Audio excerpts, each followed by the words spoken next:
ہم نے ہسٹری سے یہ سیکھا ہے کہ ظلم جب ایک حد سے زیادہ بڑھتا ہے تو عوام حکومت کے خلاف بغاوت کرنے پر مجبور ہو جاتی ہے۔ حکمران حکومت کو اپنی وراثت سمجھ لیتے ہیں، لیکن وہ یہ بھول جاتے ہیں کہ اس عوام کی سپورٹ کے بغیر وہ ایک ڈکٹیٹر سے زیادہ کچھ نہیں۔ اسی طرح سری لنکا اور پھر بنگلہ دیش میں ہو چکا ہے، اور اب یہ نیپال میں ہو رہا ہے۔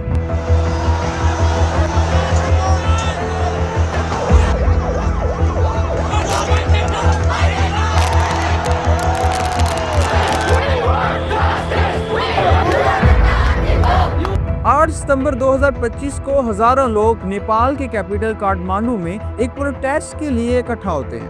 یہ پروٹیسٹ ایک حامی نیپال نامی NGO نے آرگنائز کیا تھا۔ یہ نیپال کی پارلیمنٹ کی طرف ایک مارچ کی صورت میں تھا، جس کو پیسفل رکھا گیا تھا، جس میں زیادہ تر اسٹوڈنٹس اور ینگ جنریشن شامل، جسے جین زی کہا جاتا ہے۔ لیکن حکومت کی جانب سے اس مارچ کو روکا جاتا ہے اور واٹر کینن اور ٹیئر گیس کا استعمال کیا جاتا ہے، مگر پروٹیسٹرز پارلیمنٹ کی طرف مارچ جاری رکھتے ہیں۔ ایسے میں پولیس کی طرف سے اوپن فائر کیا جاتا ہے۔ یہ کوئی ربر بلٹس نہیں تھی، بلکہ اصل بلٹس تھی، جنہیں نہتے اسٹوڈنٹس پر ڈائریکٹ فائر کیا گیا۔ اس سب سے 19 لوگوں کی موت ہوئی، جن میں سے ایک بچے کی عمر 12 سال بھی تھی، جبکہ تقریباً 400 کے قریب لوگ زخمی ہوئے۔ لیکن اس پروٹیسٹ کی وجہ کیا تھی؟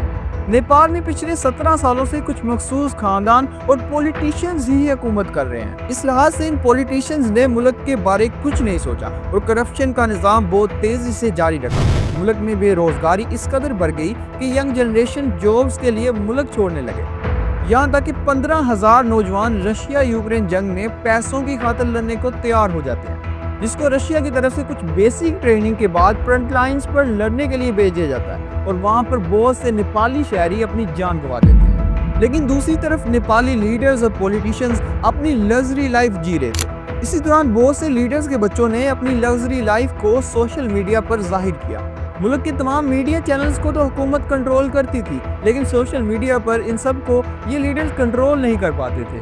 آہستہ آہستہ ان سوشل میڈیا ایپ پر نیپالی حکومت کی کرپشن اور ان کی فیملیز کی لگژری لائف سٹائل پر سوال ہونے لگے۔ اس صورتحال کو دیکھتے ہوئے نیپالی حکومت نے نومبر 2023 میں ایک بل منظور کروایا، جس کے مطابق سوشل میڈیا پلیٹ فارمز کو نیشنل سیکیورٹی کے لیے خطرہ بتایا گیا، اور یہ کہ ان کو کنٹرول کیا جائے۔ 4 ستمبر 2025 کو نیپالی حکومت ان تمام ایپس کو بین کر دیتی ہے، جس میں یوٹیوب، انسٹاگرام، فیس بک اور واٹس ایپ جیسے دوسرے 26 ایپ شامل تھے۔ حیران کن طور پر ٹک ٹاک پر کوئی پابندی نہیں لگائی جاتی۔ حکومت کی طرف سے یہ کہا جاتا ہے کہ ٹک ٹاک نے خود کو نیپالی پالیسی کے مطابق رجسٹر کروا لیا ہے، جبکہ باقی تمام امریکن ایپس کی جانب سے ایسا نہیں کیا گیا۔ اس طرح ینگ جنریشن، جن کا غصہ سوشل میڈیا ایپس پر ظاہر ہو رہا تھا، وہ اب ایک پروٹیسٹ کی صورت میں ظاہر ہونے لگا۔ اور یوں 8 ستمبر 2025 کو حکومت نے یہ سوچا کہ کیوں نہ کچھ لوگوں کو عبرت کے طور پر ظاہر کیا جائے اور بازو کے زور سے حکومت کو کنٹرول کیا جائے۔ لیکن حکومت نے شاید یہ سوچا بھی نہیں ہوگا کہ یہ عمل اس کو کس قدر تباہ کر دے گا۔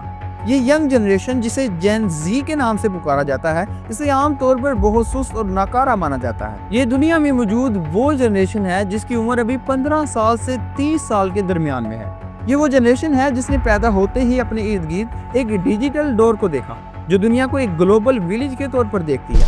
یہ جنریشن بہت تیزی سے ڈیجیٹل پروگرس کو اڈاپٹ کرتی ہے، اور ایسا ہی کچھ نیپال میں دیکھا گیا۔ یہ جین زی جو ایک بہت ہی پیسفل پروٹیسٹ کر رہی تھی، وہ 19 لوگوں کی موت کے بعد بہت ہی خطرناک رخ لے چکی تھی۔ اب سوشل میڈیا کے ذریعے پورے ملک میں اس خبر اور ظلم سے نوجوان سڑکوں پر آ گئے، اور اب ان کا مطالبہ سوشل میڈیا کے بین ہونے یا کرپشن نہیں تھا، بلکہ وہ مکمل چینج چاہتے تھے۔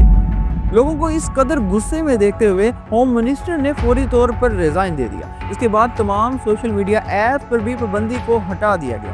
لیکن یہ جین زی مکمل تبدیلی ہی چاہتی ہے۔ نیپال کے PM بیان دیتے ہیں کہ وہ پولیس کے ظلم پر انکوائری کروائیں گے، اور وہ تمام باتیں مذاکرات سے مانی جائیں گی، مگر جین زی مکمل حکومت اور روایتی پولیٹیشنز کی تبدیلی چاہتی تھی۔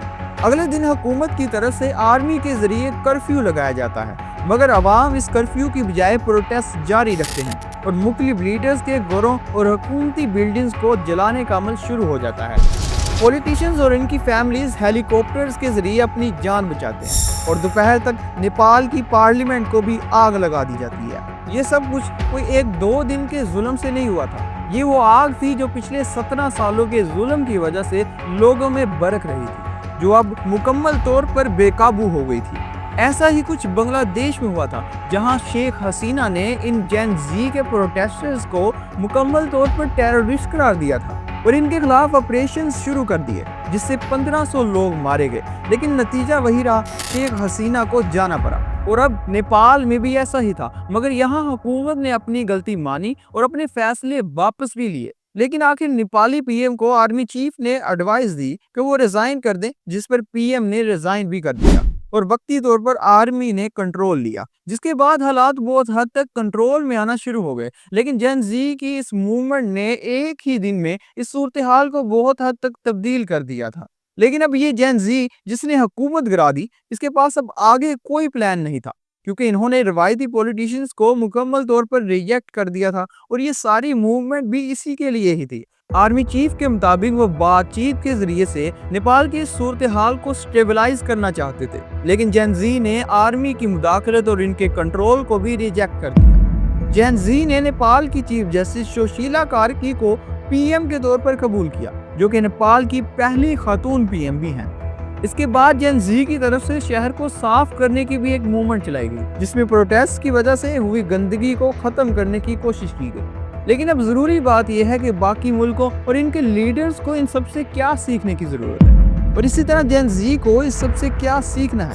اس نیپالی موومنٹ کے بعد خاص طور پر سوشل میڈیا کے ذریعے دوسرے ملکوں میں بھی کرپٹ پولیٹیشنز اور ان کے غلط فیصلوں پر تبصرے شروع ہو چکے ہیں۔ جین زی میں حوصلہ اور جذبہ مزید بڑھ چکا ہے، لیکن اسی کے ساتھ ساتھ اس سب سے ہوئی تباہی اور نقصان کو بھی سمجھنا ضروری ہے، اور اس سب سے پاکستان کو کیا سمجھنا اور سیکھنا چاہیے۔ سری لنکا سے ہوئی شروعات کے بعد بنگلہ دیش اور اب نیپال، لیکن اس سب سے ملک کی اکانومی کو بہت بڑا دھچکا لگتا ہے۔ ہمیں یہ سمجھنے کی ضرورت ہے کہ حالات اچانک سے نہیں بدل سکتے، وہ کوئی بھی حکومت ہو۔ بنگلہ دیش اور سری لنکا کو ہی دیکھ لیں، اب تک نئی حکومت مکمل طور پر اکانومی کو ٹریک پر نہیں لا پائی، لیکن عوام کی پسندیدہ اور حمایت یافتہ حکومت کا ہونا بھی بہت ضروری ہے۔ وگرنہ جین زی وہ اولڈ جنریشن نہیں ہے جو ڈائریکٹ سوال نہیں کرتی یا کسی کام کی وجہ نہیں چاہتی۔ اس لیے عوام پر حکومت کرنے کی بجائے عوام کے لیے حکومت کرنا بہت ضروری ہے، تاکہ کوئی اور جین زی کسی اور ظالم حکومت کے ساتھ تصادم میں نہ ہو۔